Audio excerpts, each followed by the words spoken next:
ખેડૂતો એવા અશ્વિનભાઈ પટેલના ખેતરે આવી પહોંચ્યો છું અને એમની જોડે એમના ભાગીદાર બુધાભાઈ એ આપણે આજે મારી સાથે આવ્યા છે અને એમણે રાયડાનું વાવેતર કર્યું છે.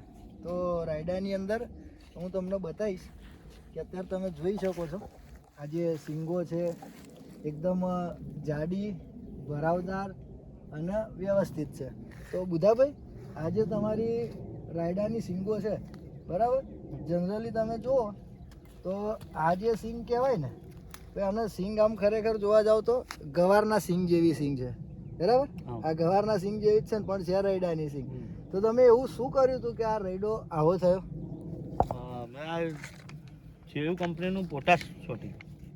આની અંદર તમે ફ્લાવરિંગ અવસ્થાએ પોટાશ છાંટ્યું હતું. કેટલી વખત છાંટ્યું? 2 વખત. અને 2 વખત તમે જે પોટાશ છાંટ્યું એનાથી શું ફાયદો લાગ્યો? ફાયદો તો ઘણો બધો સારો, એમ કે એનાથી આ શીંગો બીંગો બધું પોસાય. એટલે મૂળ આ જે શીંગો જે છે એ વ્યવસ્થિત ભરાવદાર થઈ હા અને સારી થઈ. અને આપણે જે જમીનની અંદર પોટાશ આપતા હતા એના કરતાં આનું રિઝલ્ટ કેવું? આનું રિઝલ્ટ સારામાં સારું.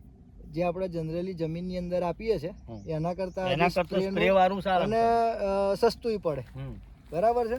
તો ફરી જો બુધાભાઈ આ બાજુ તમને કહીશ કે આ બાજુ સળંગ આપણે જોઈએ તો રાયડાના ખેતરની અંદર જોઈએ તો ભાઈ શીંગો વ્યવસ્થિત ભરાવદાર દાણાવાળી છે.